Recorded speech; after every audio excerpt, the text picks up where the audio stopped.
Hello everyone, guys. My name is Vinit Kankriya. I am your con teacher at this wonderful channel MBA वाला by PW.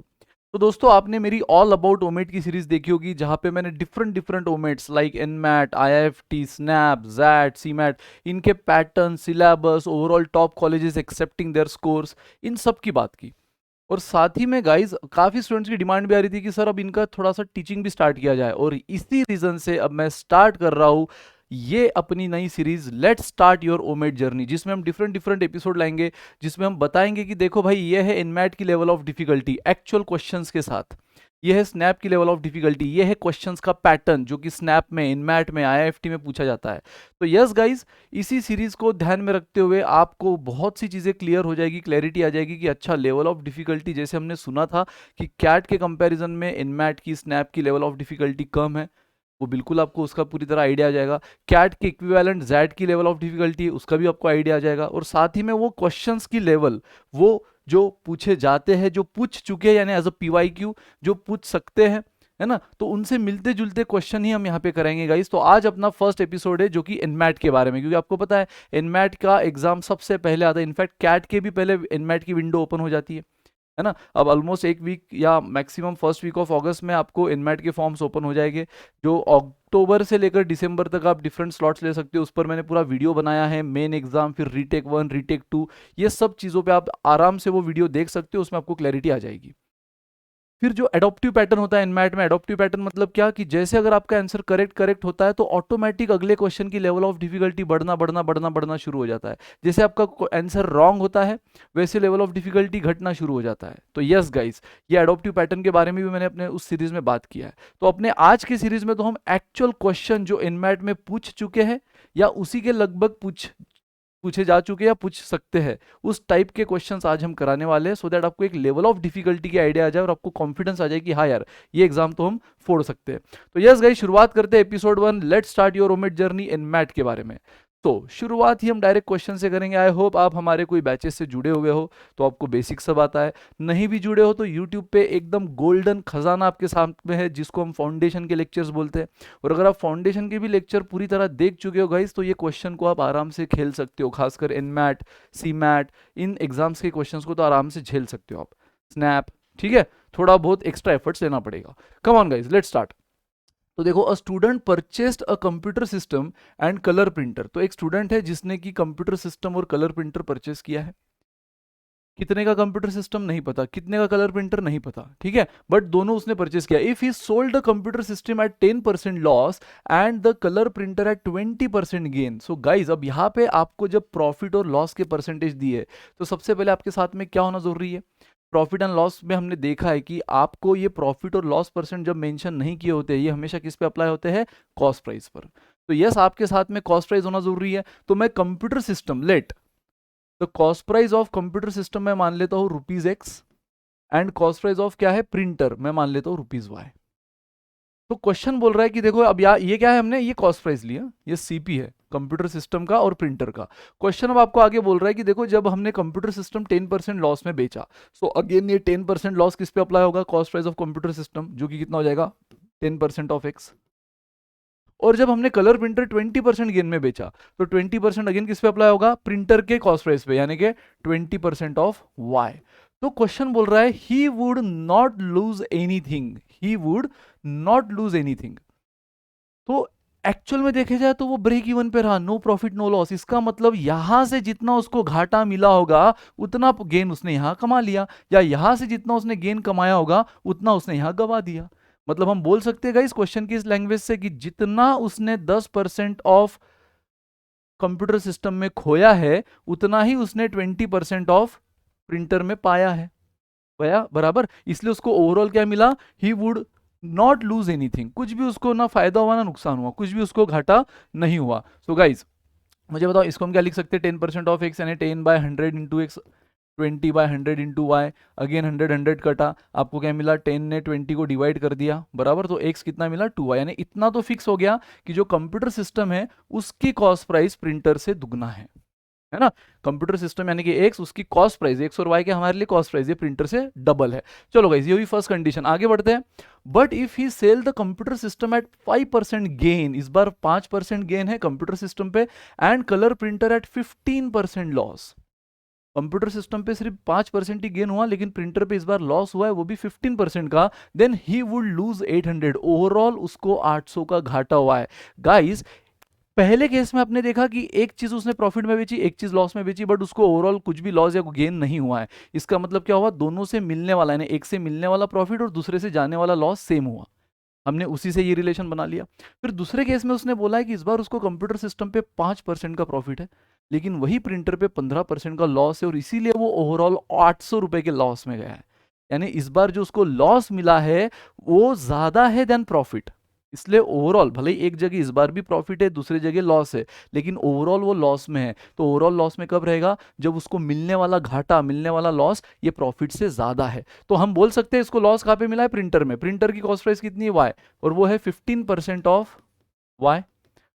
और profit मिला है computer system में जो कि है 5% ऑफ एक्स। और अगर मैं यहां का लॉस में से ये प्रॉफिट हटा भी दूं तो भी मैं ओवरऑल 800 रुपए के लॉस में हूं। समझा गाइस ये इक्वेशन, बस क्वेश्चन पढ़ के जिसने इक्वेशन बनाना सीख लिया, पूरा कॉन्ट जेब में, अरिथमेटिक तो पूरी तरह जेब में। तो यही था गाइस, पूरे प्रिंटर का लॉस यानी 15% ऑफ वाई, उसमें से अगर मैं भले ही कुछ रिकवर भी कर लूं कंप्यूटर सिस्टम के प्रॉफिट में से, फिर भी ओवरऑल मैं 800 रुपए के लॉस में हूं। तो यार यहाँ पे मुझे इतना लॉस हुआ, मतलब मान लो प्रिंटर में मेरे को 200 रुपए का 2000 रुपए का लॉस हुआ होगा, जस्ट एग्जाम्पल, ठीक है। और कंप्यूटर सिस्टम में 1200 का प्रॉफिट हुआ होगा। तो 2000 में से 1200 अगर गए भी, फिर भी मैं ओवरऑल 800 के तो लॉस में हूँ। 2000 घाटा, 1200 कमा लिया, लेकिन फिर भी ओवरऑल 800 के लॉस में, वही है। यहाँ में एक्चुअल फिगर नहीं पता, बट जितना भी प्रिंटर का लॉस है और कंप्यूटर का प्रॉफिट है, अगर मैं उनको सेटलमेंट भी करूँ तो ओवरऑल 800 का लॉस है, मतलब ये लॉस मेरा ज्यादा है than this gain. Come on guys, इसको अगेन फिर से 15/100 y minus 5/100 x is equal to 800। सबसे पहले तो पूरे इक्वेशन को 100 से मल्टीप्लाई कर दो, यानी 100 कट जाएंगे, तो 15y माइनस, तो 15y minus 5x is equal to 100 से मल्टीप्लाई किया तो ये कटा, लेकिन यहाँ भी तो 100 से मल्टीप्लाई हो जाएगा, सो 80,000। और गाइस क्वेश्चन ने फाइनली आपको क्या पूछा है, फाइंड द कलर प्रिंटर का cost price. How much did he buy for the colour printer, how much did he pay for the colour printer. तो कलर प्रिंटर का उसने हमें कॉस्ट प्राइस पूछा है गाइस, जो हमारे लिए क्या है, वाई। तो बस आपको y निकालना है। अब ये इक्वेशन y और x के फॉर्म में, बट आपको x की वैल्यू तो already in terms of y पता है ना, ये वैल्यू यहां रख दो गाइस। सो 15y माइनस 5 इंटू, मुझे बताओ x कितना है, 2y, ये हम निकाल चुके हैं। सो अब खेल खत्म, ये कितना हुआ 10y, 5 into 2 10y, 15y minus 10y 5y is 80,000। और गाइस जब 5 उधर डिवाइड कर लेगा, आंसर क्या आएगा 16,000। 80,000 upon 5 is what, 16,000। Option A, option A. तो ये था question guys profit and loss में से, जो कि एकदम हलवा क्वेश्चन था। बस आपको लैंग्वेज से इक्वेशन बनाना सीखना है, ठीक है। और ये जब आप सीख जाते हो ना, तो बस आपके लिए चीज़ें और आसान होती है, बस आपको प्रैक्टिस करना है, तो ऑटोमेटिक ये चीज़ें सीख भी जाओगे। जहाँ पे आपको दोनों की कॉस्ट प्राइस नहीं पता थी, लेकिन प्रॉफिट और लॉस परसेंट जब अप्लाई करना, कॉस्ट प्राइस पिक्चर में चाहिए, ये थॉट प्रोसेस होना, तो हमने इसलिए कॉस्ट प्राइस लिया। अब कॉस्ट प्राइस ले तो लिया, क्वेश्चन ने पहली कंडीशन बोली, एक पे प्रॉफिट कमाया, दूसरे पे घाटा कमाया, लेकिन overall no loss no profit, है ना। कुछ भी उसने लूज नहीं किया। उसने, आप बोलोगे सर लेकिन उसने तो ऐसा कहीं भी नहीं बोला है नो प्रॉफिट नो लॉस। अरे उसने कुछ भी लूज नहीं किया का हिडन मीनिंग वही है कि कुछ कमाया भी नहीं। कमा लेता तो क्वेश्चन बोल देता, जैसे देखो यहाँ गंवाया। आप में से कई लोग सोचोगे कि सर इसका मतलब ऐसे कैसे हुआ नो प्रॉफिट नो लॉस। उसने तो सिर्फ बोला कि कुछ लॉस नहीं हुआ, मतलब प्रॉफिट भी तो हो सकता है। तो गाइज अगेन क्वेश्चन की हिडन लैंग्वेज भी सीखना, समझना, सुनना शुरू करो। जो नहीं बोला है वो भी सुनना शुरू करो, ये है एप्टीट्यूड, ठीक है। तब आप अपना एप्टीट्यूड स्किल का सही इस्तेमाल करोगे। तो गाइज जैसे सेकंड कंडीशन में क्लियर बोला है ना कि 800 का घाटा हुआ है, भले ही एक में प्रॉफिट हुआ, कुछ में लॉस हुआ, लेकिन उसने ओवरऑल 800 गमाया। फर्स्ट में वो बोल रहा है कि एक में कुछ तो प्रॉफिट हुआ, दूसरे में कुछ तो घाटा हुआ, बट कुछ उसने गंवाया नहीं। इसका हिडन मीनिंग ये है कि कुछ कमाया भी नहीं। तो बस दोनों का जहां जितना कमाया जितना गवाया दोनों सेम हुआ, उससे हमें ये रिलेशन मिला। सेकंड में जो गवाया और जो कमाया दोनों का सेटलमेंट करके भी ओवरऑल हमने गवाया है, यानी गवाया ज्यादा है, सो ज्यादा में से कम माइनस किया, 800 का हमें डिफरेंस मिला। सॉल्व किया, आंसर आ गया। Come on guys, next question, come on come on. Nisha went to buy 3 types of stationery product, each of them were price at rupees. देखो 3 टाइप के स्टेशनरी प्रोडक्ट है और तीनों की प्राइस आपको क्वेश्चन ने दे दी है, 3 अलग अलग टाइप के। एक टाइप का प्रोडक्ट हमेशा 5-5 रुपए का मिलता है, दूसरे टाइप का 2-2 का और तीसरे टाइप का 1-1 रुपए का रिस्पेक्टिवली।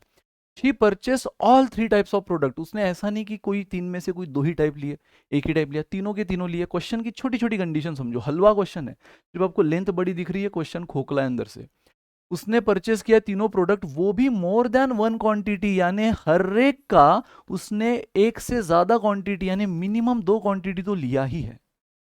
क्लियर बोला है कि तीनों क्वालिटी परचेस की है और वो भी एक से ज्यादा, तीनों के लिए। तो she purchase all 3 types of product in more than 1 quantity, तो and gave ₹20 to the shopkeeper. उसने टोटल अमाउंट कितना दिया, उसने दिया कितना, टोटल अमाउंट हुआ कितना ये बात नहीं कर रहे, उसने टोटल अमाउंट ₹20 दिया। Now since shopkeeper had no change, इसका मतलब टोटल बिल 20 रुपया भी नहीं हुआ है। गाइज टोटल बिल 20 रुपया भी नहीं हुआ है, इसलिए तो 20 रुपया जब शॉपकीपर को मिला हो तो चेंज ढूंढ रहा है, यानी कुछ तो रिटर्न करना पड़ेगा। तो since shopkeeper had no change with him or her, he or she give Nisha 3 more product of price ₹1 each. उसने देखा कि यार उसने निशा ने उसको 20 रुपए दिए हैं। एक सेकंड यार, ये माइक अटक गया है। यस, हाँ। तो उसने गाइस चेक किया कि निशा ने उसको ये दिया है 20 रुपया। निशा ने क्या लिया है, ये तीनों टाइप के प्रोडक्ट परचेस किए हैं, वो भी एक से ज़्यादा क्वांटिटी में, एक से ज़्यादा क्वांटिटी में दिए है और निशा ने उसको 20 रुपए दे दिए। जब शॉपकीपर ने देखा यार 20 रुपया तो उसका बिल हुआ ही नहीं है, अब इसको चेंज देना पड़ेगा, लेकिन चेंज तो है नहीं काउंटर में। तो उसने क्या किया, 1-1 रुपए का जो प्रोडक्ट था ना उसके पास, वो उसने 3 क्वांटिटी निशा को दे दी। ठीक है, उसके पास चेंज नहीं था तो निशा को उसने क्या दिया, निशा को उसने दिया 3 more product, 3 more product of ₹1 each. इसका मतलब मुझे बताओ गाइस, 20 रुपया निशा ने जब उसको दिया, 1-1 रुपए के उसने 3 प्रोडक्ट एज अ चेंज उसको दिए। ठीक है, एज अ चेंज उसको कितना दिया, 1-1 रुपए का 3 प्रोडक्ट, मतलब 3 रुपया। तो टोटल बिल कितना हुआ होगा, तो गाइस टोटल बिल तब हुआ होगा 17 रुपए। टोटल बिल 17 रुपए हो गए, समझा। अब ये टोटल बिल 17 में आपको एक चीज पता है कि उसने इन तीनों की कम से कम 2 क्वांटिटी ली है, मोर देन 1 बोला है मतलब 2 क्वांटिटी। तो मुझे बताओ अगर मैं इसी की 2 क्वांटिटी मान लूं तो 10 रुपया तो यही हुआ, इसी की 2 क्वांटिटी मान लूं तो 4 रुपया तो ये हुआ, और इसकी भी 2 क्वांटिटी मान लूँ तो 2 रुपया तो ये हुआ। तो मुझे बताओ गाइस यहीं पे टोटल बिल कितना हो गया, 16 रुपया। 16 रुपया, और हमें पता है कि टोटल बिल 17 हुआ है, मतलब एक क्वांटिटी उसने और एक्स्ट्रा किसकी ली है, इस वाली की। एक क्वांटिटी उसने इसकी एक्स्ट्रा ली है। तो गाइज मुझे आप बता दो, क्वेश्चन ने फाइनली पूछा क्या है, खत्म। बस सोच का क्वेश्चन था ये, find out the number of product with Nisha at the end of transaction. जब ये पूरा ट्रांजैक्शन हुआ, जब निशा शॉप से बाहर जा रही है तो उसके हाथ में कितने प्रोडक्ट है। यार मुझे बताओ, ये तो 2 ही लिए उसने, ये भी 2 लिए, ये भी 2 लिए, कम से कम 2 तो लेना ही है बराबर। प्लस अब यार टोटल बिल यहाँ पे अगर मैं 2 भी पकड़ू तो 16 का हुआ है। लेकिन क्वेश्चन की लैंग्वेज पढ़ के आपको तुरंत समझ गया कि उसने 20 दिए, सामने वाले ने उसको 3 रुपए रिटर्न किए, भले उसके पास 3 रुपए चेंज नहीं थे, तो उसने 1-1 रुपए के 3 प्रोडक्ट दिए हैं, 1-1 रुपए के 3 मोर प्रोडक्ट बराबर, यानी टोटल बिल कितना हुआ है, 17। ये हम निकाल चुके हैं। तो यार यहाँ तक हिसाब 16 का ही हुआ। अब ये 17 का हिसाब मैच करने के लिए हमने क्या किया, ना हम अब ये दे सकते हैं ना हम ये दे सकते हैं, हमें कंपलसरी अब ये देना पड़ेगा, 1 रुपए का एक प्रोडक्ट। 16 हो चुके, 17 करना है तो 1 रुपए का एक प्रोडक्ट हमने और दे दिया, तो +1। And guys guys guys student पता है इसी को ऐड कर लेते हैं 7 और ऑप्शन में, अच्छा यहाँ पे ऑप्शन थोड़े गलत हो गए हैं, यहाँ पे ऑप्शन किसी और क्वेश्चन के आ गए हैं गाइस। मैं आपको ऑप्शन 9, 8, 7, 10, 10 बोल दो या नन ऑफ दिस बोल दो। जहाँ तक मुझे याद था यहाँ इस क्वेश्चन का आंसर नन ऑफ दिस था, क्योंकि ऑप्शन इसमें नहीं दिया गया था, ऑप्शन इसमें नहीं दिया गया था, तो इसलिए ये मैं 4 ऑप्शन बदल रहा हूँ गाइज। ठीक है, ये किसी और क्वेश्चन के ऑप्शन कॉपी हो गए हैं, इसमें करेक्ट ऑप्शन ये थे 9, 8, 7, नन ऑफ दिस। तो स्टूडेंट पता है क्या करते हैं, सर देखो यहाँ पे 2 2 2 2 और ये 6 हो गए और एक एक्स्ट्रा 17 का बिल करने के लिए 7, तो 7 इज द आंसर। नहीं नहीं नहीं नहीं, क्योंकि हमें टोटल बिल समझ गया 17 और 17 का हिसाब मैच करने के लिए 7 प्रोडक्ट लगे। अरे लेकिन एक चीज भूल गए ना, कि जो एक्स्ट्रा 3 रुपए जो निशा को एज अ रुपीज के फॉर्म में चाहिए थे वो दुकानदार के पास नहीं थे, तो उसने उसको प्रोडक्ट के फॉर्म में दिए ना। जैसे कई बार आपके साथ हमारे साथ हुआ है, शॉप में जाते हैं उसके बाद छुट्टा नहीं होता है, वो 1 रुपए की क्लियर्स दे देता है, 5 रुपए की कुछ भी दे देता है ना, तो ये चीजें होती है। तो यहाँ पर भी हुआ है। तो निशा के पास फाइनली पूरा ट्रांजैक्शन होने के बाद कितना प्रोडक्ट बचा है, क्वेश्चन ने ये पूछा है। तो गाइज वो जो 1-1 रुपए के दुकानदार ने 3 प्रोडक्ट अलग से उसको दिए हैं वो भी तो काउंट होंगे ना, ये स्टूडेंट कंसिडर करना भूल जाते हैं। तो इसलिए इसका करेक्ट आंसर कितना है 10, और ऑप्शन दिए गए थे 9, 8, 7, नन ऑफ दिस, यानी इस क्वेश्चन के हिसाब से इसका आंसर क्या बनता है, none of this. Majority student 7 देख के और बाप रे 7 तो है भाई, खुश हो जाते, टिक करते, लेकिन गलत है, थोड़ा और सोच की जरूरत थी। तो 10 इज द आंसर गाइस। ठीक है, तो 100% ये ऑप्शन सारे क्या है, रॉन्ग है। 20 रुपए में 900-800 प्रोडक्ट तो आएंगे नहीं, है ना, जहाँ पे एक एक प्रोडक्ट 5-5, 2-2 रुपए का है, तो ये ऑप्शन रॉन्ग है। रियल ऑप्शन उसके ये थे 9, 8, 7 और नन ऑफ दिस, और जहां तक मुझे याद था कि नन ऑफ दिस ऑप्शन में था और वही उसका आंसर था। 10 लिख लेता तो 10 आंसर होता। ठीक है, सो 10 is the accurate answer guys. तो सिंपल क्वेश्चन था, 3 टाइप के प्रोडक्ट, ₹5, ₹2, ₹1, उसको चाहिए थे तीनों के तीनों, वो भी मोर देन 1 क्वांटिटी, यानी कम से कम 2-2-2। जब उसने 20 रुपए दुकानदार को दिए, उसके पास चेंज नहीं थे, तो उसने 1-1 रुपए के 3 प्रोडक्ट दे दिए। इसका मतलब क्या हुआ, उसने उसको 3 रुपए रिटर्न किए, यानी टोटल बिल बना 17 का। सो टोटल बिल 17 का बना, तो यहाँ हिसाब कितने का हुआ, यहाँ हिसाब अगर मैं मिनिमम 2 तो बोला है ना, पहले वो पकड़ लो, तो 10, 4 और 2-2 पकड़ लिया हमने, तो 5 × 2 10, 2-2 रुपए के 2 4, 1-1 रुपए के 2, ₹2, तो ये टोटल बिल 16 हुआ। 17 का बिल करने के लिए अभी भी 1 रुपए का कुछ तो लेना पड़ेगा, हमने ये ले लिया। तो यहीं पे टोटल प्रोडक्ट कितने हुए, 2 + 2 + 2, और ये एक एक्स्ट्रा लिया 7, प्लस चेंज भी तो हमें प्रोडक्ट के फॉर्म में मिले, और फाइनली क्वेश्चन है नंबर ऑफ प्रोडक्ट पूछे है, तो ये 3 प्रोडक्ट भी काउंट होंगे, इसलिए टोटल प्रोडक्ट बने 10 गाइस। दैट्स इट, बहुत halwa easy question, come on. A cover 1/4 of the journey at rupees बोल रहा हूँ, at 20 kilometre per hour, 1/3 of the rest at 25 kilometre per hour, and half of the rest, ठीक है, at 30 kilometre per hour, and remaining rest मतलब remaining at 40 kilometre per hour, so find the average speed. भाई halwa question है। देखो उसने आपको बोला है कि पूरी कुछ तो जर्नी है, उसका 1/4 उसने एक अलग स्पीड से किया है, फिर जो बचा रेस्ट मतलब क्या, 1/4 हो गया, फिर जो बचा उसका 1/3 उसने कुछ अलग स्पीड से किया है, फिर अगेन जो बचा रेस्ट उसका हाफ उसने कुछ अलग स्पीड से किया है, और फिर फाइनली जो बच गया वो उसने कुछ अलग स्पीड से किया है। सो बताओ एवरेज स्पीड क्या। और गाइस ऐसे क्वेश्चन में एवरेज स्पीड हम कैसे निकालते हैं, total distance upon total time. Sir total distance total time दोनों नहीं हमारे पास, उसने सिर्फ स्पीड स्पीड स्पीड दे रखा है भाई, लेकिन कम से कम उसने जर्नी का 1/3 part, 1/4 part, 1/2 of the rest ये सब दिया है ना। तो ऐसे केस में हम क्या करते हैं, टोटल डिस्टेंस एज्यूम करते हैं। अगेन अजम्पशन भी ऐसा लेते हैं जिसका 1/4 लेना, 1/3 लेना, 1/2 लेना इजी हो जाए, यानी कि जो 4, 3 एंड 2 का कॉमन मल्टीपल हो। तो गाइज मैं एज्यूम कर लेता हूँ टोटल डिस्टेंस 240। सर हम 120 नहीं ले सकते थे, बिल्कुल ले सकते थे, 1200 भी ले सकते थे, है ना सर, 100 भी ले सकते थे, लेकिन हाँ आंसर फिर डेसिमल में आता, फिर सिंप्लीफाई करने में टाइम वेस्ट होता, फाइनल आंसर वही मिलता जो मिलना है, लेकिन कैलकुलेशन में थोड़ा सा कॉम्प्लिकेशन बढ़ जाता। तो मैं 240 ले रहा हूँ। सो गाइज अब देखो क्वेश्चन की पूरी दास्तान, 1/4 ऑफ द जर्नी, तो मुझे बताओ 240 का 1/4 कितना होता है, 60 किलोमीटर। तो पहला पार्ट हो गया 60 किलोमीटर, 1/4 ऑफ द 240, बचा कितना 180, 180। ठीक है, ये उसने किस स्पीड से किया, ये उसने स्पीड से किया है 20 kilometre per our. Now 1/3 of the rest, अब जो हो गया वो छोड़ो, 1/3 ऑफ द रेस्ट मैंने क्या बोला, जो बचा है, तो 180 बचा है, 180 का 1/3 कितना होता है, 180 का 1/3 भी कितना होता है, 60 किलोमीटर। अब ये चीजें ओरली आ जानी चाहिए। 60 किलोमीटर ये उसने कितने स्पीड से किया है, 25 के स्पीड से। ठीक है, ठीक है, अब मुझे बताओ कितना बचा, अब कितना बचा, 120, 120 बचा है ना, 60 60 खत्म, तो 240 में से 60 60 खत्म, अब बचा 120। अब वो बोल रहा है हाफ, तो यार इसका भी हाफ क्या हुआ, इसका हाफ हुआ 60 किलोमीटर, फिर से 120 का हाफ हुआ 60, वो कवर कर रहा है at the speed of 30 and the rest. तो मुझे बताओ बचा ही कितना, 60 60 60 180 तो हो गया, अब बचा हुआ पूरा आखिरी 60 किलोमीटर ही रहा। तो इस बार डिस्टेंस तो सारे सेम है गाइज, 40 किलोमीटर। तो क्वेश्चन आपको पूछ रहा है कि बताओ इसकी ओवरऑल स्पीड क्या। सो ऐसे केस में एवरेज स्पीड क्या, तो एवरेज स्पीड का फॉर्मूला बन जाता है total distance upon total time. हालांकि यहाँ डिस्टेंस सेम है, तो वो आप 2s1 s2 upon s1 plus s2 भी यूज कर सकते हो, क्योंकि ये दोनों का डिस्टेंस सेम है, तो इन दोनों की अलग से एवरेज स्पीड निकालो, फिर ये दोनों का भी डिस्टेंस सेम है, इन दोनों की अलग से एवरेज स्पीड निकालो यूजिंग दिस फॉर्मूला। याद है ना, बट ये फॉर्मूला का लिमिटेशन क्या है, ये सेम डिस्टेंस के लिए अप्लाई होता है, और लकीली यहाँ पे सेम डिस्टेंस है। फिर इनकी जो एवरेज स्पीड बनेगी वो 120 किलोमीटर की बनेगी, इनकी जो एवरेज स्पीड बनेगी वो भी 120 किलोमीटर की बनेगी। फिर से डिस्टेंस सेम हो गया, तो फिर से एक लास्ट टाइम ये फॉर्मूला यूज कर लो।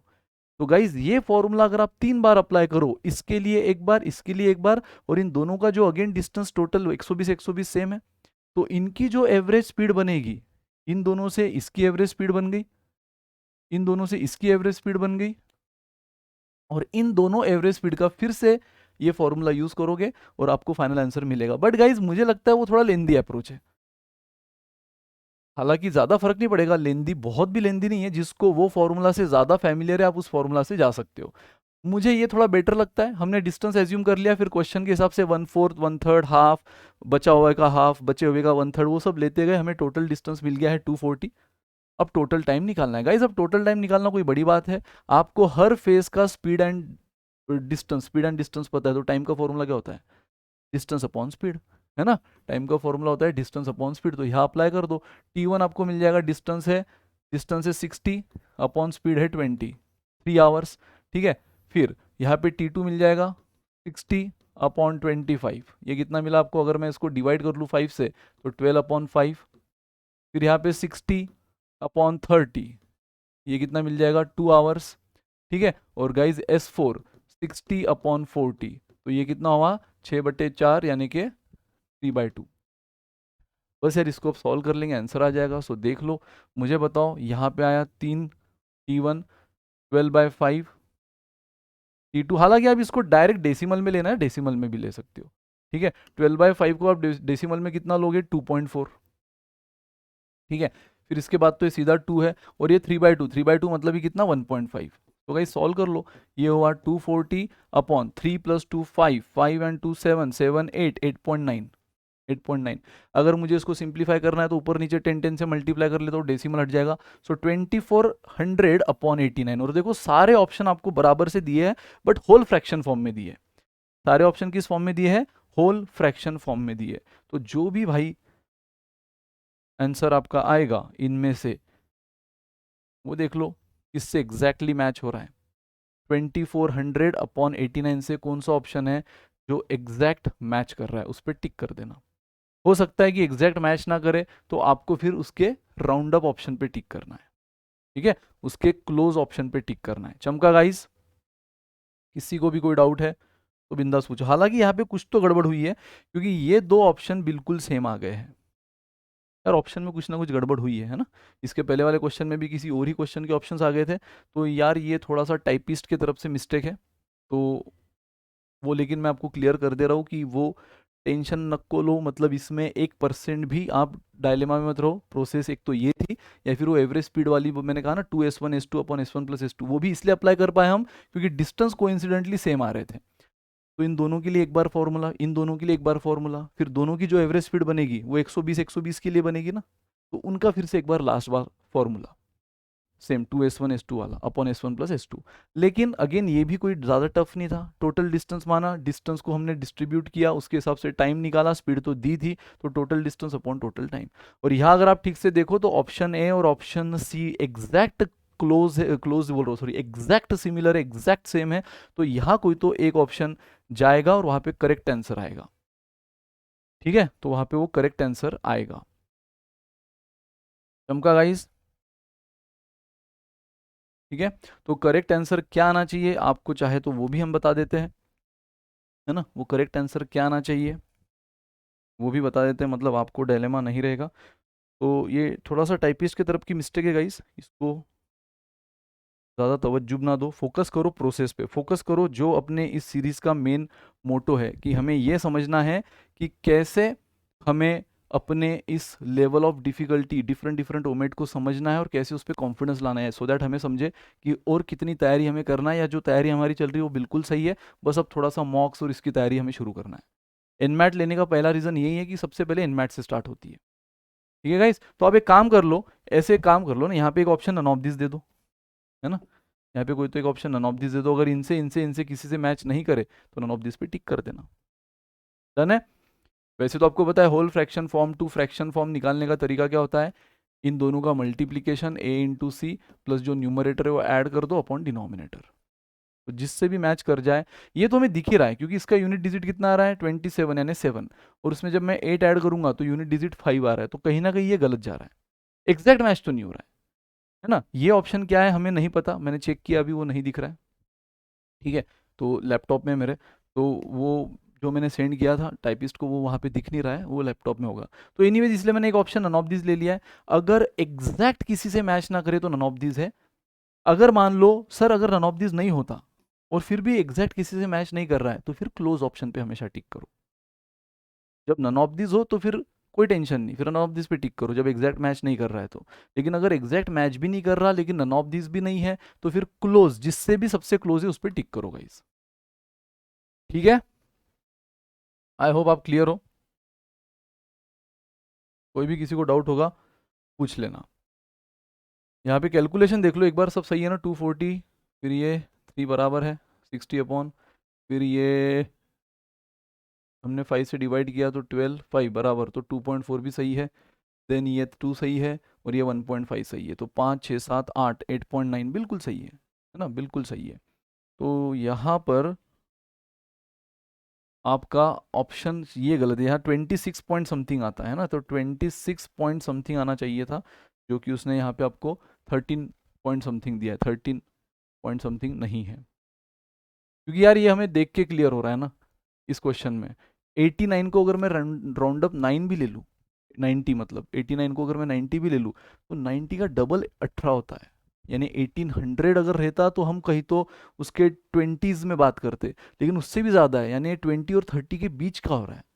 93,27 होता है लेकिन ये 24 है ना। तो वही हमें समझ रहा है कि 20s और 30s के बीच में आएगा, तो 20s और 30s के बीच में 13 13 तो गया, ये भी गया। अब 28 है लेकिन वो भी इतना क्लोज नहीं जा रहा है, वो भी कितना जा रहा है 26 पॉइंट समथिंग हो रहा है ये, बराबर। तो डेफिनेटली ये सी ऑप्शन में गड़बड़ है, सी ऑप्शन जो था वो एग्जैक्ट करेक्ट था उसका, और वही गलत टाइप कर दिया उसने, जो ए है वही पे सी कॉपी पेस्ट कर दिया। बट एनीवेज आपको प्रोसेस समझी वो बड़ी बात है। अब ये अगर प्रोसेस समझ गए आपको तो सेम प्रोसेस यहाँ पे अप्लाई करो guys.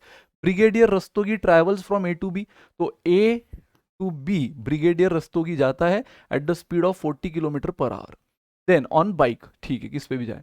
He travel from B to C, फिर से वो बी टू सी जा रहा है गाइस, फिर से वो बी टू सी जा रहा है साइकिल पे at the speed of 10 kilometre per hour, ठीक है। The distance from A to B and B to C is equal, तो गाइज यहाँ पे उसने बोल दिया कि ये जो डिस्टेंस है सेम वही डिस्टेंस ये है। आगे वो बोल रहा है then he travels from C to A, तो C to A via B, यानी सेम रूट फॉलो करते हुए, ऐसा नहीं कि सी टू ए का कोई अलग शॉर्टकट है, सी टू ए वाया बी मतलब क्या, सेम रूट को फॉलो किया है at the speed of 24 kilometre per hour, ठीक है। सो गाइस क्वेश्चन आपको फिर से वही चीज पूछ रहा है, फाइंड द एवरेज स्पीड, और मैंने कहा है कि अगर पिछला क्वेश्चन समझ गया होगा तो ये आसान है, फाइंड द एवरेज स्पीड। अब ये क्वेश्चन को भी करने का अगेन सेम तरीका गाइस, वो 2s1 upon s1 plus s2 वाला फॉर्मूला ले सकते हो, क्योंकि क्वेश्चन ने बोल दिया है डिस्टेंस इज सेम। कितना डिस्टेंस है नहीं पता, अगर डिस्टेंस सेम है तो पहले तो जाने वाली जर्नी का एवरेज स्पीड निकाल लो, क्योंकि जो जाने वाली जर्नी है फ्रॉम ए टू सी वो दो फेज में, दो टुकड़ों में हुई है, बट दोनों टुकड़ों में दोनों फेज में डिस्टेंस सेम है, तो डिस्टेंस सेम है तो 2s1 upon s1 plus s2 का फॉर्मूला यूज करो, आपको क्या मिल जाएगा गाइस, जाने वाली स्पीड मिल जाएगी, यानी जाने की एवरेज स्पीड। क्वेश्चन ने आपको एवरेज स्पीड ओवरऑल जर्नी की पूछी है, कुछ भी नहीं बोला, मतलब ओवरऑल जर्नी की, जाकर आना, तो जाने की अगर हमें एवरेज स्पीड मिल जाएगी तो आने की स्पीड तो उसने दी रखी है हमें, जाने की स्पीड पता है, आने की स्पीड दे रखी है, और दोनों का डिस्टेंस सेम है, क्योंकि जाने का डिस्टेंस जो रहेगा d प्लस डी 2d, वही आने का डिस्टेंस रहेगा ना 2d, क्योंकि सेम रूट है। तो पहले इस d और इस d का जो स्पीड दिया है आपको, सेम डिस्टेंस की स्पीड, उससे आप एवरेज स्पीड निकालो जो पूरे a टू c का मिलेगा, और वो एवरेज स्पीड जाने का प्लस आने का जो एक स्पीड आपको क्वेश्चन ने दिया है, दोनों को फिर से उसी फॉर्मूला में यूज करो, क्योंकि डिस्टेंस फिर भी सेम है, तो आपको मिल जाएगा ओवरऑल जर्नी का। तो गाइस देखो, एक तो मैं मान लेता हूँ डिस्टेंस ये s1 s2, तो मैं जाने की स्पीड को मान लेता हूँ एवरेज 1, 2s1, ठीक है, या फिर इसको x मान लेता हूँ, इसको क्या मान लेता हूँ x, 2s1 s2 upon s1 plus s2। तो गाइस देख लो, 2 40 10 और दोनों का एडिशन 50, तो सबसे पहले तो ये 5 हुआ, ये 5 ने इसको डिवाइड किया, ये 16 हुआ गाइस। तो जाने की, अब जाने की पूरे पूरे जर्नी की आपको एवरेज स्पीड मिल गई है 16, जिसको हमने x बोला है, जिसको हमने x बोल दिया है, और पूरे जर्नी की आने की स्पीड है 24। तो अब फाइनल एवरेज स्पीड निकाल लो। तो फाइनल एवरेज स्पीड क्या मिलेगी गाइज? 2 जाने की स्पीड यानी कि 16 प्लस आने की स्पीड यानी 24, है ना, जाने की स्पीड इंटू आने की स्पीड अपॉन जाने की प्लस आने की, सो 16 प्लस 24। आई होप आप क्लियर होंगे। ये कितना हुआ? 16 प्लस 24 40। तो भाई सॉल्व कर लो। ये 8 5 जार 8 3 जार, तो यहाँ पर आप 16 2 जार 32, 32 इंटू 3 कितना होता है? 96, 96 अपॉन 5 कितना हुआ? 19.2। तो 19.2 is the answer guys, option D. इस बार ऑप्शन सही है। इस बार सही टाइप हुए हैं। 19.2 ऑप्शन सही तो पिछले क्वेश्चंस में भी थे, लेकिन वो टाइप गलत हो गए थे। तो यस गाइस, तो एक तरीका तो ये है कि आपने जाने का क्या किया है, मैंने जानबूझकर दूसरा तरीका बताया सो दैट दोनों तरीके आपके पास रहे। अदरवाइज इस क्वेश्चन को हम पिछले तरीके से भी कर सकते हैं, मैं वो भी बताऊंगा, जहां पे हम एक डिस्टेंस एज्यूम करें। तो ए टू बी उसने 40 की स्पीड, बी टू सी 10 की स्पीड, लेकिन द बेस्ट पार्ट क्वेश्चन ने बोल दिया डिस्टेंस सेम है। डिस्टेंस सेम है तो पूरे जर्नी की हम एवरेज स्पीड निकाल सकते हैं, जो हमने निकाल ली यूजिंग दिस फॉर्मूला। फिर पूरे जर्नी की जाने की एवरेज स्पीड पता है, आने की भी एवरेज स्पीड पता है, जाने की ये आने की ये, तो ओवरऑल जर्नी का फिर से डिस्टेंस सेम है, जो जाने का वही आने का, सेम रूट है, तो फिर से इसका एवरेज स्पीड बन गया ये, जो कि ओवरऑल जर्नी का है। तो एक तरीका तो ये था गाइस। दूसरा तरीका क्या था? दूसरा तरीका सेम वही, क्वेश्चन ने आपको ए टू बी और बी टू सी का डिस्टेंस सेम बोल दिया, कुछ भी एक डिस्टेंस मान लो। अगेन मैं मान लेता हूँ ये डिस्टेंस 120 है, तो ये डिस्टेंस भी 120 है, यानी टोटल डिस्टेंस 240 है। अब ये 120 उसने कवर किया विद द स्पीड ऑफ 40, ये 120 उसने कवर किया विद द स्पीड ऑफ 10, और ये 120 उसने कवर किया विद द स्पीड ऑफ 24। तो guys total distance upon total time, पूरे जर्नी का टोटल डिस्टेंस क्या है? एवरेज स्पीड पूरे जर्नी का, मतलब जाकर आना, तो 120 प्लस 120, 240 गया 240 आया, यानी 480, है ना। 240 गया 240 आया, पूरे जर्नी की बात हो रही है यहाँ पे। यहाँ पे हम टुकड़ों में नहीं खेलते। पिछला तरीका जो था उसमें हम टुकड़ों में खेले, यहाँ हम पूरे जर्नी की बात कर रहे हैं। तो 480 गया, ठीक है, सॉरी 480 जाकर आया, 240 गया 240 आया, अपॉन टोटल टाइम, तो ये हुआ total distance upon total time. Total time कैसे निकालते हैं? हर फेज का आपको डिस्टेंस और स्पीड पता है, टाइम निकाल लो। डिस्टेंस अपॉन स्पीड 3, यहाँ का भी टाइम निकाल लो। डिस्टेंस अपॉन स्पीड 12, यहाँ का भी टाइम निकाल लो। डिस्टेंस कितना है? 240 अपॉन टाइम 24 10, तो टोटल टाइम कितना हुआ? यहाँ का 3 प्लस 12 प्लस 10, तो हो गया गाइज 480 अपॉन 25। जब आप इसको डिवाइड कर लोगे आपको आंसर 19.2 मिल जाएगा। डायरेक्ट 25 का टेबल आता है तो उससे डिवाइड करो, या 5 5 से 2 बार करो। समझा guys? Now the taxi in a city comprises of a fix charge together with the charge for the distance covered. Guys ऐसे क्वेश्चन हम कर चुके हैं वेरिएशन में, है ना, जहां पे आपको पता है कि यार यहाँ पे जो टोटल चार्ज होते हैं ना, वो पूरी तरह फिक्स भी नहीं तो पूरी तरह वेरिएबल भी नहीं। याद है ऐसे हॉस्टल के क्वेश्चन हम किए? तो सेम यहाँ एक इंसान टैक्सी चलाता है जिसमें पूरा चार्ज जो है वो फिक्स भी नहीं है तो वेरिएबल भी नहीं, दोनों का कॉम्बिनेशन है। तो हम मान लेते हैं कि एक्स है, यहाँ पे फिक्स कॉस्ट हम मान लेते हैं, fix cost rupees x. And guys जो फिक्स कॉस्ट होता है वो हमेशा क्या होता है? टोटल होता है। आप 2 किलोमीटर जाओ तो भी उतना जाना है, आपको 20 किलोमीटर जाओ तो भी उतना ही लगना है। फिक्स कॉस्ट मतलब फिक्स, मतलब वो बुकिंग चार्ज होगा उस टैक्सी का, कि भाई आपने अगर टैक्सी बुक कर ली है उसका आपको 100 रुपया देना ही पड़ेगा फॉर एग्जाम्पल। भले ही फिर आप यहां से जाके वहां उतर जाओ तो भी 100 देना है, यहां से जाके 10 किलोमीटर पे उतरो तो भी 100 देना है, वो तो फिक्स है, वो तो फिक्स है। प्लस वेरिएबल भी है, और वेरिएबल कॉस्ट जो होता है गाइस वो हमेशा कैसे डिपेंड कर रहा है? वो पर यूनिट रहता है। और क्वेश्चन ने इस बार वो यूनिट क्या बोल दिया है? डिस्टेंस, यानी पर किलोमीटर। और ये चीज मैं हमेशा बोला हूं कि जब जब ऐसे टाइप के क्वेश्चन आते हैं तो फिक्स कॉस्ट को टोटलिटी में एज्यूम करो और वेरिएबल कॉस्ट को पर यूनिट एज्यूम करो। और यहाँ पर यूनिट मतलब ही क्या? पर किलोमीटर।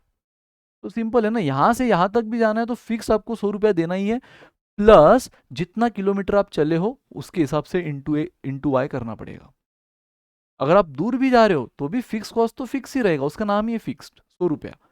फॉर एग्जाम्पल ना, यहाँ पे कुछ और हो सकता है। प्लस अगर मान लो पर किलोमीटर के 10 रुपए, तो आप अगर 50 किलोमीटर गए तो इंटू 10 करना पड़ेगा। तो 100 फिक्स देना ही पड़ेगा, प्लस 50 किलोमीटर के 10 रुपए के मल्टीप्लाई करके 500 रुपए और एक्स्ट्रा, यानी 600 रुपए टोटल बिल बनेगा। तो ये इस तरह से टोटल बिल बनाया जाता है गाइस।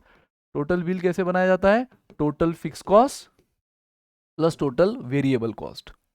समझा?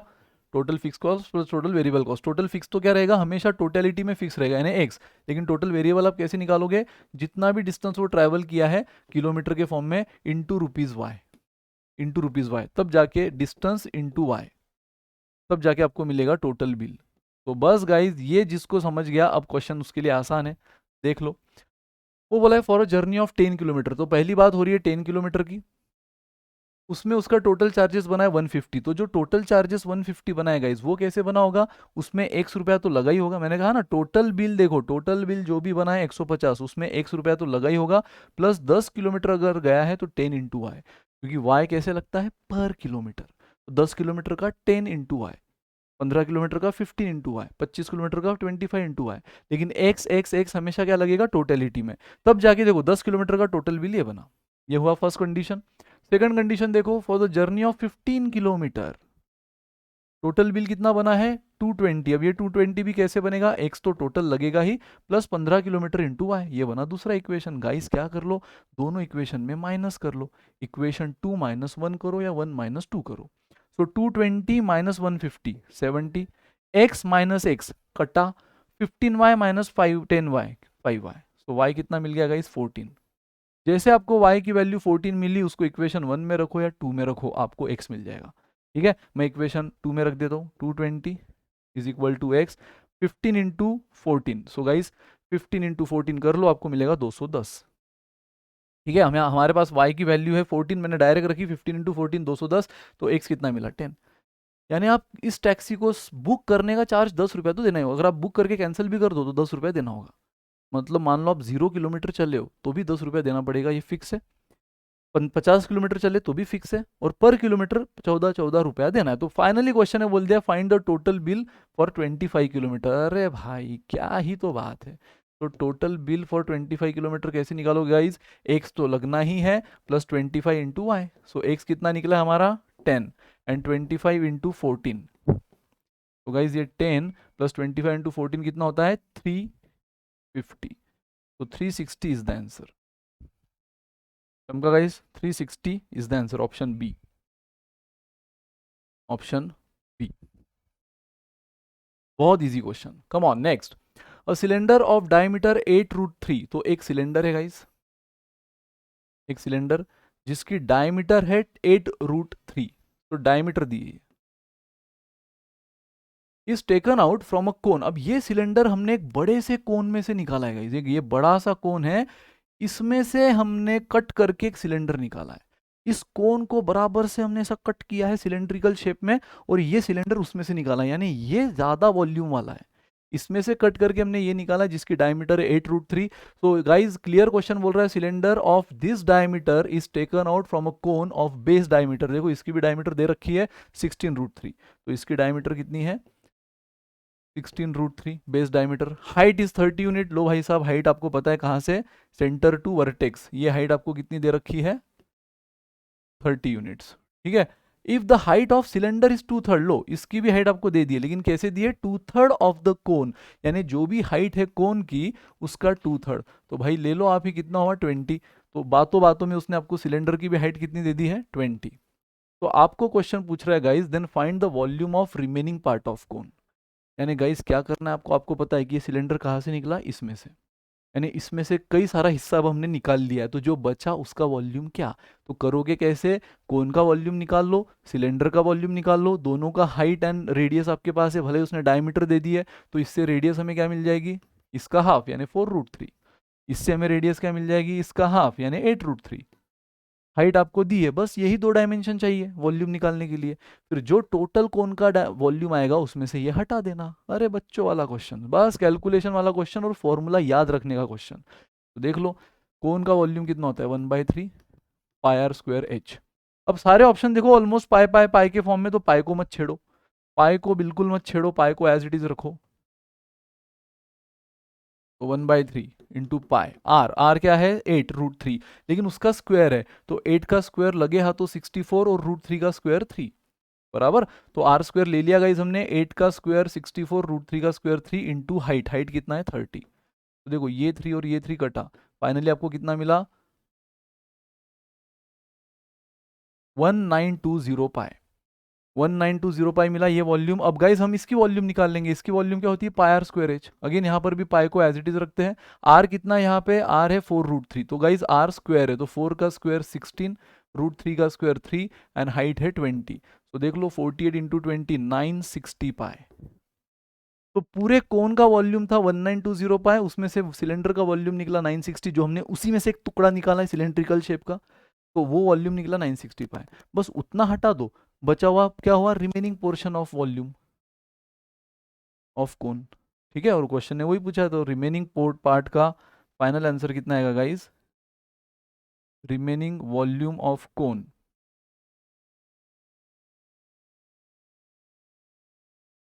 ठीक है, तो रिमेनिंग वॉल्यूम ऑफ कोन कितना आ जाएगा? टोटल 1920 पाई था, उसमें से 960 पाई निकल गया, सो एग्जैक्ट 960 पाई फिर भी बचा। तो ये कहा दिया ऑप्शन सी में। C is the answer guys, एकदम halwa easy bonus question. Come on, again length देख के डरना मत, हलवा क्वेश्चन है। In an India Pakistan 20 over cricket match, Pakistan played first and India had to chase a high score. Pakistan की batting हो चुकी है, अब इंडिया को वो चेस करना है। ठीक है, दिल थाम के बैठो। Rain created havoc and the average number of overs was reduce to 18। होता है ना, बारिश की वजह से कभी मैच डिले हो जाती है, कैंसिल होती है, तो कभी कभी मैच कॉम्प्रोमाइज हो जाती है। यानी जो 20 ओवर की मैच थी वो कितने पे आ चुकी है? 18 पे, और India needed 144 run to win. तो ये टारगेट रहा। तो टारगेट कितना है गाइस? टारगेट है 144 रन इन 18 ओवर्स। पहले पाकिस्तान ने कितना बनाया था, पहला टारगेट क्या, उसको भूल जाओ। बारिश होने के बाद लेटेस्ट टारगेट बचा है 18 ओवर में 144 रन करना है इन द इनिशियल 5 ओवर। तो देखो पहले 5 ओवर में the average scoring rate is 6। पहले 5 ओवर में ऑन एन एवरेज वो कितने रन के हिसाब से ठोके जा रहे थे? बस 6 रन के हिसाब से। तो गाइस पहले 5 ओवर, मुझे बताओ फर्स्ट 5 ओवर का हिसाब क्या हो गया? पहले 5 ओवर में ऑन एन एवरेज दिया है 6, तो 30 रन ही बने होंगे।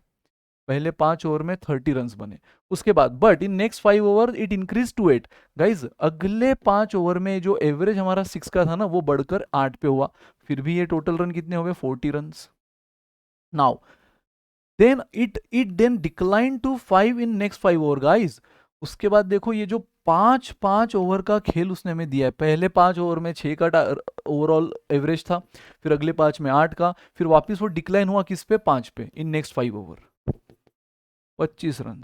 गाइज मुझे बताओ 5 प्लस 5 प्लस 5 यानी 15 ओवर्स तो हो चुकी है, और 15 ओवर्स में अब तक टोटल स्कोर कितना हुआ है? 15 ओवर्स में टोटल स्कोर हुआ है सिर्फ मात्र 95 रन। टारगेट कितना है? 144 का, यानी अभी भी हमें कितना बनाना है? 144 माइनस 95, यानी अभी भी हमें 49 रन को मारना है, 49 रन स्कोर करना है। तो क्वेश्चन बोल रहे थे what is the average needed by the India in remaining over to win the match. अगर हमें अभी भी मैच जीतना है, यानी ये टारगेट अचीव करना है, तो हमारा 15 ओवर का स्कोर कितना हुआ? 5-5-5, 15 ओवर में सिर्फ 95 रन। तो अगर हमें मैच जीतनी गाइज, तो बताओ अभी हमें किस एवरेज से मारना होगा? और गाइज अब आपके पास कितनी ओवर बची है? 5 नहीं बची है, क्योंकि ये 20 ओवर की मैच नहीं है, अब ये सिर्फ 18 ओवर्स की मैच है। तो अब 15 का हिसाब हो गया है, आपके पास बची है सिर्फ 3 ओवर्स, और उसमें आपको 49 रन निकालने हैं। तो आपका एवरेज कितना होना चाहिए? आपका एवरेज होना चाहिए 49/3, यानी 16.33, so sorry 16.333333, option A, option A.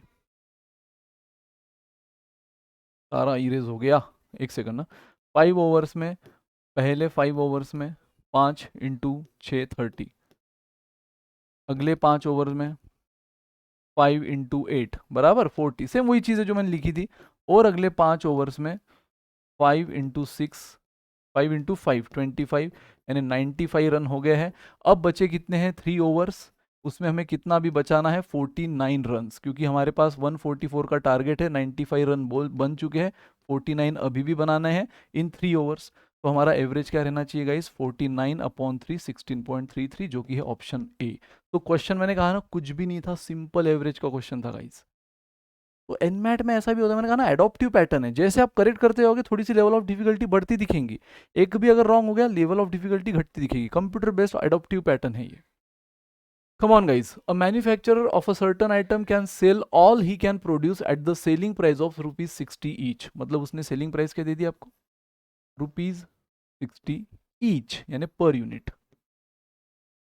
It cost him rupees 40 in the material labor to produce, तो cost price दे दी rupees 40 each.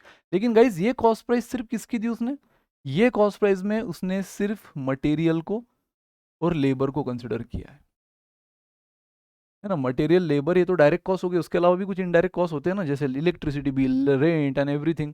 ठीक है, so material labour to produce each item and he was overhead expenses, यही है overhead मतलब वो indirect cost.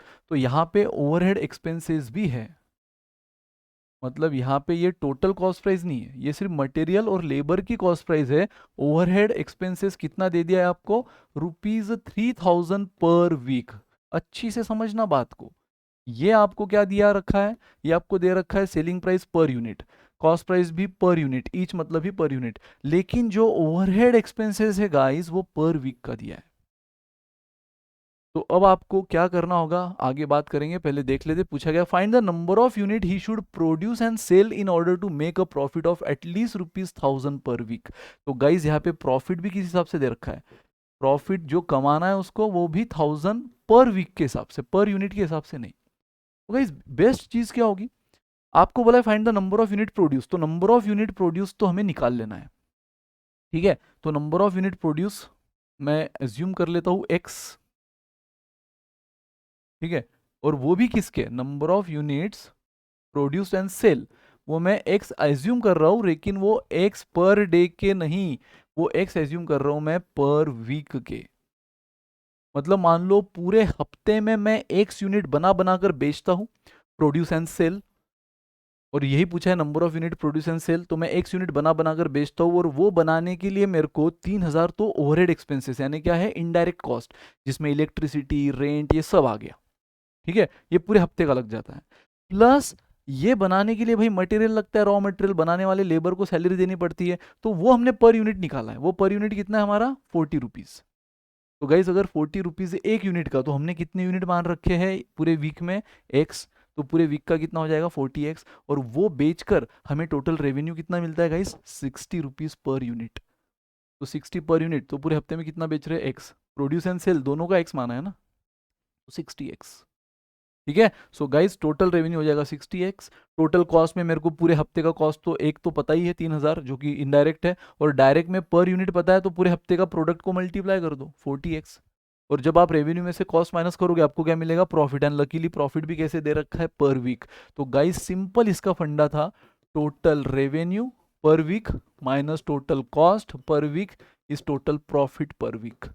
तो इस पूरे क्वेश्चन को जिसने पर वीक में कर लिया उसके लिए अब ये क्वेश्चन हलवा है. So total revenue per week क्या, 60 रुपया एक यूनिट का, और एक पूरे वीक में हम कितने यूनिट बना रहे हैं, एक्स, तो 60x माइनस, अब टोटल कॉस्ट में दो कंपोनेंट है, एक तो भाई मटेरियल लेबर का 40 रुपया ईच, 40 रुपया पर यूनिट, तो पूरे वीक में एक्स बना रहे 40x, प्लस ये तो मटेरियल लेबर को छोड़ दो, ओवरहेड एक्सपेंसेस भी है 3000 पूरे वीक का, तो ये पूरे वीक का उसको एज इट इज रखो, इसको इंटू एक्स मत कर देना. हाँ अगर ये बोला होता ₹10 पर यूनिट, ₹5 पर यूनिट, तो फिर हम इसको इंटू एक्स करते, लेकिन ये तो पूरा 3000 पूरे हफ्ते का बोला है ना, तो ये सीधा ऐड करो. यहाँ पे एक यूनिट का था 40 इसलिए इंटू एक्स किया, अब ये पूरे हफ्ते का बना कॉस्ट मटेरियल लेबर, ये पूरे हफ्ते का बना ओवरहेड एक्सपेंसेस, और ये ब्रैकेट मतलब क्या बना, पूरे हफ्ते का टोटल कॉस्ट. अगेन ये रेवेन्यू एक यूनिट का इंटू पूरे हफ्ते के यूनिट से मल्टीप्लाई किया, तो ये बना टोटल रेवेन्यू ऑफ पूरा वीक.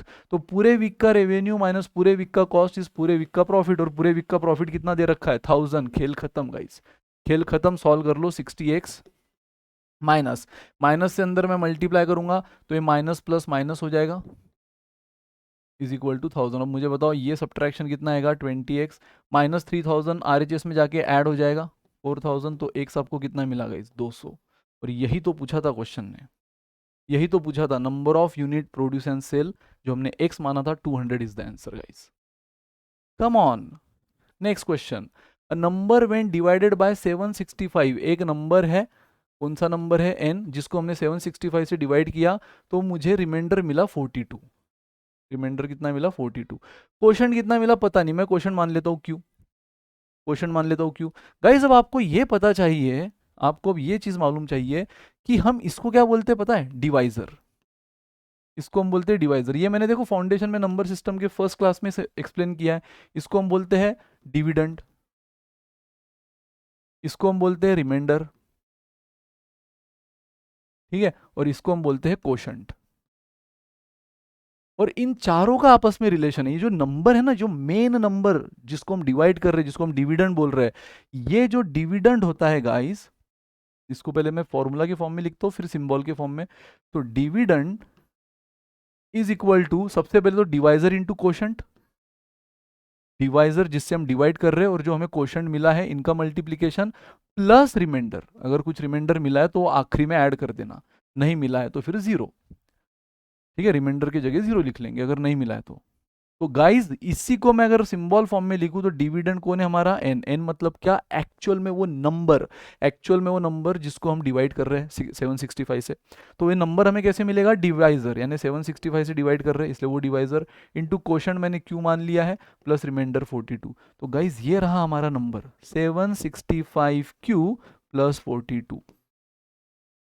तो कोई तो नंबर है जिसको 765 से डिवाइड किया तो 42 रिमाइंडर मिला। इस ज्ञान से, इस बात से, इस इंफॉर्मेशन से हमने क्या ढूंढ लिया कि भाई वो नंबर क्या है? 765Q प्लस 42, 765Q प्लस 42, ये मिल गया हमें वो नंबर। तो क्वेश्चन बोल रहा है what will be the reminder if the number, number यानी कौन सा गाइस? सेम ये number. What will be the reminder अगर वो सेम नंबर डिवाइडेड बाय 17। तो गाइस अब यहाँ पे अप्लाई होगा रिमाइंडर थ्योरम। अगर 765N प्लस 42 17 से डिवाइड करो तो रिमाइंडर क्या आएगा? गाइस रिमाइंडर थ्योरम में आपने सीखा है कि आपको जब ऐसे रिमाइंडर निकालना है तो रिमाइंडर थ्योरम क्या बोलता है? इसको अलग से डिवाइड करो, कुछ तो रिमाइंडर मिलेगा, इसको अलग से डिवाइड करो, कुछ तो रिमाइंडर मिलेगा, दोनों के रिमाइंडर को ऐड कर लो। तो अगर मैं 765 को 17 से डिवाइड करूँ गाइस, 765 टाइम्स ऑफ n, है ना, 765 टाइम्स ऑफ n नहीं सॉरी q, यहाँ पे q है, 765 टाइम्स ऑफ q, q यानी क्वोशंट, ठीक है।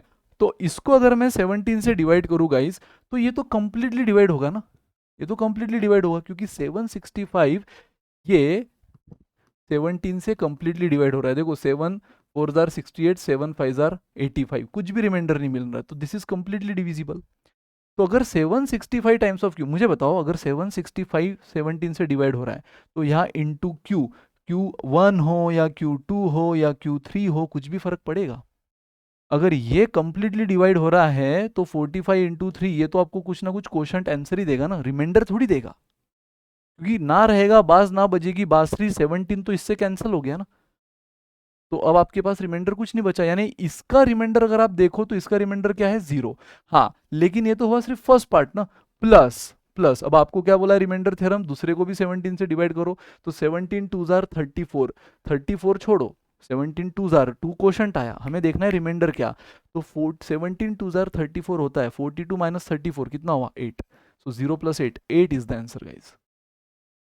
अगर न्यूमरेटर आपको ऐसा मिल रहा है जो 17 से यानी डिवाइजर से छोटा है ना, जो जिससे हम डिवाइड कर रहे हैं उससे छोटा है, पॉजिटिव मिल रहा है और डिवाइजर से छोटा मिल रहा है, तो वो आपका आंसर है। हाँ अगर मान लो किसी रीजन से ये एडिशन 18 आती, किसी भी रीजन से ये एडिशन 18 आती तो हम एक बार और डिवाइड करते और रिमाइंडर बोलते 1। अगर 18 आती तो, अगर आपको डिवाइजर से बड़ा आंसर मिलता है तो वो कभी भी रिमाइंडर नहीं हो सकता, तो इसको हम फर्दर डिवाइड करते और फिर नया रिमाइंडर निकालते। लेकिन यहाँ रिमाइंडर निकालने की जरूरत नहीं नया, क्योंकि इस बार आपका आंसर ऑलरेडी 8 आया है जो डिवाइजर से छोटा है, पॉजिटिव है, सो 8 इज द आंसर। गाइज हो सकता है ये क्वेश्चन थोड़ा आपको हेवी जाएगा जस्ट बिकॉज कि आपने अरिथमेटिक के लेक्चर तो भर भर के देख लिए फाउंडेशन के, लेकिन नंबर सिस्टम के देखे नहीं। तो देखो गाइज ओमेट के लिए काम आएगा number system, unit digit theorem, LCM HCF, CAT के लिए भी काम आता ही है लेकिन ओमेट में भी बहुत काम आएगा।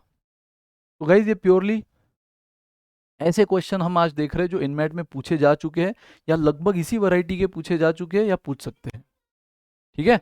तो गाइस सिंपल एक नंबर है कौन सा पता नहीं, उसको 765 से डिवाइड किया, कुछ तो क्वोशंट मिलेगा, कुछ तो रिमाइंडर मिलेगा, रिमाइंडर तो उसने बोल दिया। अब सबसे पहले जब इसी नंबर को मैं अगर 17 से डिवाइड करूं तो क्या रिमाइंडर, तो पहले ये नंबर निकाल लो। और ये निकालने का ये रहा फॉर्मूला कि ये नंबर जो डिविडेंड जिसको हम डिवाइड कर रहे हैं वो कैसे निकालते हैं? डिवाइजर इंटू क्वोशंट, डिवाइजर पता है, क्वोशंट हमने क्यों ले लिया, प्लस रिमाइंडर, तो ये बन गया नंबर। अब इसी को अगर 17 से डिवाइड करना है तो रिमाइंडर थ्योरम बोलता है दोनों को सेपरेट करो। अब 765 क्लियरली 17 से डिवाइड होता है गाइस, तो इसका मतलब ये 765 टाइम्स ऑफ क्यू, ये पूरी टर्म रिमाइंडर क्या देगी, 17 से डिवाइड होने के बाद 0। सिंपल है, मुझे बताओ 4 अगर 12 अगर 4 से डिवाइड हो रहा है तो मैं 12 टाइम्स ऑफ एक्स भी लूँ तो भी वो 4 से डिवाइड होगा, 12 टाइम्स ऑफ एक्स स्क्वायर भी लूँ तो भी वो 4 से डिवाइड होगा, 12 टाइम्स ऑफ 5 भी लूँ तो भी वो 4 से डिवाइड होगा, है ना। क्योंकि ये जो है 4 ये 12 के साथ सेटल हो जा रहा है ना, तो फिर 12 के साथ कुछ भी मल्टीप्लायर लो, मल्टीप्लायर एडिशन की बात नहीं कर रही है। तो अगर 12 4 से पूरी तरह डिवाइड हो रहा है तो 12 के साथ कुछ भी मल्टीप्लायर लो, इससे रिमाइंडर में कोई फर्क नहीं पड़ेगा, इससे रिमाइंडर 0 ही मिलेगा। तो सेम यहाँ पे हुआ 765 अगर 17 से पूरा डिवाइड हो रहा है तो 765 टाइम्स ऑफ 1 हो 2 हो 3 हो क्यू हो कोई फर्क नहीं पड़ता, ये रिमाइंडर 0 देगा। प्लस आगे का प्लस का 42 अपॉन 17, 17 2 34, रिमाइंडर 8 मिला, दोनों का एडिशन 8, फाइनल आंसर इज 8। तो यस गाइज, आते हैं अपने इस लास्ट क्वेश्चन पे, in triangle P Q R, ये रहा हमारा triangle P Q R, P S is the perpendicular. तो देखो पी से लेकर एस हमने परपेंडिकुलर निकाली है, ऑफकोर्स कहाँ पर, क्यू आर पर, वो तो इट गोज विदाउट सेइंग, अगर पी से निकाल रहे तो क्यू आर पे ही जाएंगी, ठीक है, to the Q R and perpendicular बोला है तो ये perpendicular. S divide the Q R in the ratio 3:1, तो क्यू आर को वो 3:1 में डिवाइड कर रहा है। ये जो पूरा क्यू आर है, ये जो एस है ना, हमने कौन सी परपेंडिकुलर निकाली है, पी एस, तो ये एस ने क्यू आर को डिवाइड कर दिया इन द रेशियो 3:1। तो गाइज इसका मतलब अगर ये लेंथ 3x है तो ये लेंथ कितनी हुई, 1x। तो ये जो पूरा एस आया है क्यू आर पे, तो इसके दो टुकड़े हो गए इस क्यू आर के, एक है क्यू एस और एक है एस आर। और ये किस रेशियो में, क्वेश्चन क्लियर बोल रहा है कि इस क्यू आर को हमने डिवाइड किया है 3:1 में, इस क्यू आर को पॉइंट एस ने डिवाइड किया है 3:1 में। तो इसी लॉजिक से, इसी रेशियो से मैंने क्यू एस के ले लिया 3x एंड एस आर ले लिया 1x। नाउ क्वेश्चन आपको बोल रहा है पी क्यू इज 21, तो लो भाई साहब ये लेंथ आपको 21 दे दी है, पी आर इज 9, ये लेंथ आपको 9 दे दी है, find Q R, find Q R, यानी ये लेंथ आपको निकालना है। और ये क्यू आर मतलब ही क्या है, 4x, क्यू आर मतलब क्या, 3x प्लस 1x, 4x, बस आपको x निकालना है। अब गाइस देखो सबसे बेस्ट क्या है, ये चीज कि भाई ये परपेंडिकुलर है, इस परपेंडिकुलर ने इन दोनों ट्रायंगल को क्या बना दिया है, राइट एंगल ट्रायंगल, खत्म। तो मैं सबसे पहले लेता हूं ट्रायंगल पी एस क्यू, यानी कि ये वाला, और यहाँ पे क्या यूज करूंगा, पाइथागोरस थ्योरम। तो यहाँ पे हमें क्लियर दिख रहा है 90 डिग्री के अपोजिट, यानी P Q is the hypotenuse, यानी 21 square is equal to P S square plus Q S square. Guys है ना 21, चाहे तो यहाँ पे मैं नाम ही लिख लेता हूँ पी क्यू। तो पहला पाइथागोरस तो ये हुआ, तो 21 square is equal to P S, P S कितना है हमें नहीं पता as it is, Q S कितना है गाइस, क्यू एस हमें एटलीस्ट एक्स के फॉर्म में पता है ना, 3x उसका स्क्वायर। मुझे बताओ गाइस इसको मैं ऐसे लिख सकता हूँ, P S square is equal to 21 square जो कि 441 होता है माइनस 9x स्क्वायर। बोलो हाँ, बोलो हाँ, मानते हो कि नहीं। कुछ नहीं किया मैंने, 21 स्क्वायर ले लिया 441, और जो 3x स्क्वायर इधर प्लस था कितना होता है 9x स्क्वायर, इधर आके माइनस हो गया, मतलब मैंने पी एस स्क्वायर को अलग किया। सेम गाइज अब लेता हूँ second triangle, triangle P S R, फिर से इसमें क्या बनेगा, पाइथागोरस थ्योरम, यानी P R square is equal to P S square plus S R square, है ना, ये एस आर स्क्वायर, तो इसमें मैंने पाइथागोरस यूज किया। फिर से पी आर कितना है 9 स्क्वायर यानी 81, my is equal to P S हमें नहीं पता, एस आर 1x है तो उसका स्क्वायर 1x स्क्वायर ही आएगा। तो गाइस फिर से मैं क्या कर रहा हूँ, 81 minus 1x square is P S square.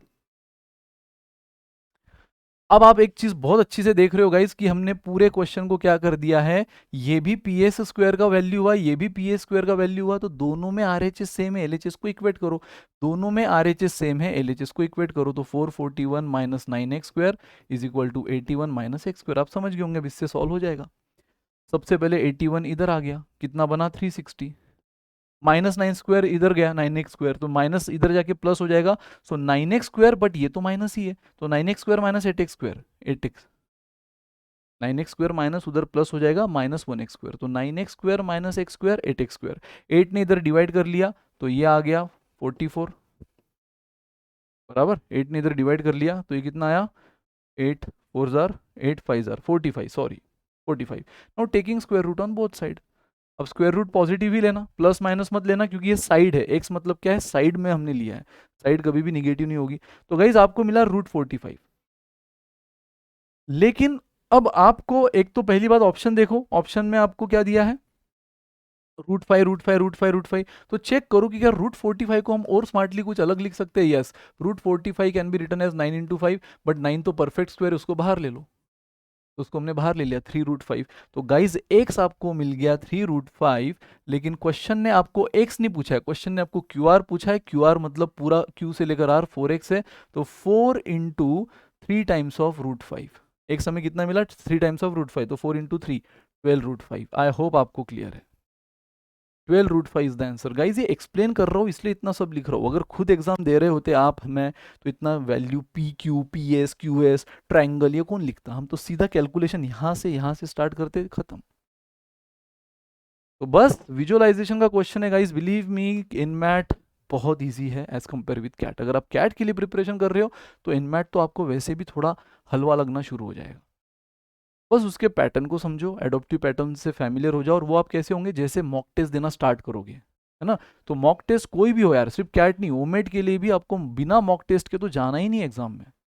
पहले मॉक टेस्ट से पूरे पैटर्न को समझो, अपनी स्ट्रैटेजी बनाओ और फिर जाओ। फिर और इनमेट में क्या होता है, आप सेक्शनल में जंप नहीं कर सकते, लेकिन अपना सेक्शन का जो चॉइस है, फर्स्ट मैं वर्बल सॉल्व करूंगा या फर्स्ट मैं कॉन्ट सॉल्व करूंगा या फर्स्ट एलआर सॉल्व करूंगा, वो आप चूज कर सकते हो। एक बार आपने जो चूज किया फिर उसके साथ स्टिक रहो, सेक्शन टू सेक्शन जंप नहीं ले सकते। बाकी ओवरऑल सारा पैटर्न मैंने वो ऑल अबाउट ओमेट सीरीज में बताया है, वो देखो, फिर ये सीरीज करो, आपको लेवल ऑफ डिफिकल्टी का नॉलेज आएगा और कितना आपको प्रिपरेशन और करना है उसका भी एक आइडिया आएगा। तो आई होप आपको पसंद आया होगा गाइज, और ये सीरीज और चलेगी बाकी ओमेट के लिए भी। आपको और कौन से ओमेट पे ज़्यादा वीडियोस चाहिए मेंशन करो, इनमेट पे ही और चाहिए तो बताओ, ठीक है, कमेंट करो guys. Thank you so much, bye bye, good day, take care.